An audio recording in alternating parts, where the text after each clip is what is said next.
Neon Tiger now, all around a badass with an unfortunate color scheme. I quite like this level despite the fact that it doesn't do a whole lot with its forest theme. It has a few unique enemies and a neat mini-boss, and it feels decently paced outside of one rather interesting design choice. Shame you need to wedge cotton into your ears just to tolerate playing through it. This level is the first where a lack of dashing poses complications simply for moving forward. The wide open area in the first portion intends for you to wrap around its entire perimeter or use the dragonflies to cut through. Without the dash, you take your pick between not being able to make the jumps along the top or not being able to do shit with the dragonflies. Luckily, the alarming logic behind the X-Series respawn rate saves things.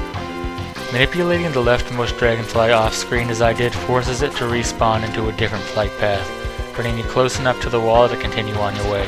And just in time for something that's still beyond me to explain. How the fuck are these barriers anything other than a metaphor for a giant middle finger? Anyway, the mini-boss is... No, wait. Fuck this. I can't listen to this mockery anymore. Thank Christ. This mini-boss is annoying in a clever way.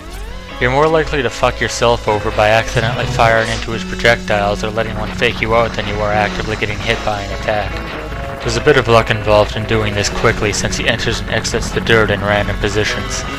Like most mini-bosses though, a wonderful lack of invincibility makes short work of things. I had originally hoped to fight Bit in this level as well since I didn't need any more risk in repeating Tunnel Rhino's stage than was absolutely necessary.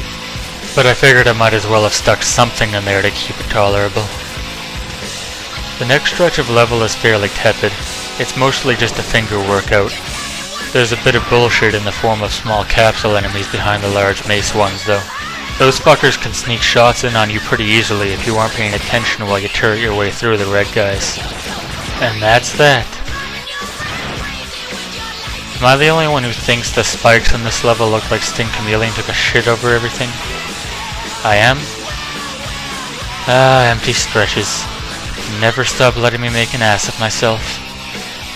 Honestly, for calling it enjoyable, a lot of this stage is empty. It's all worth it for the best damn enemy in the game, though.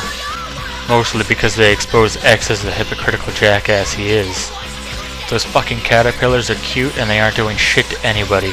They're just munching away on, dirt, evidently because their programming is a tad slow. But there's no reason to kill them just because they happen to share space with Maverick fodder. It's like shooting at a baby to kill the fly on its arm. Where was I going with this shit? Okay, Neon Tiger. You'll salvage this for me, right? This boss is an absolute gamble. In a no-dash fight, he can either provide a massive pain or develop spontaneous short-term memory loss and use the same two attacks for the entire fucking thing. That's more or less what I luck out with here. Otherwise, he can really complicate things. Every time Neon Tiger levitates to the wall, and don't ask me how he does that, there's a chance he'll drop down and swipe at you with his claw. That's why you always see me running to the far right when he's up there. I'll take a rather nasty hit otherwise. That's not so much the issue. The issue is that this places him in a really awkward position, and all of a sudden his predictable ray splasher becomes not so predictable.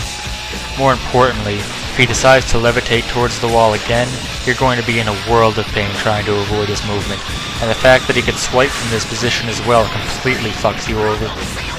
His only other trick is the super amazing ability to annoy the shit out of you by prolonging the fight with a drawn out, unstoppable, easy to avoid attack. This was relatively kind though, so we'll count our blessings and move on to Crush Crawfish next. See ya.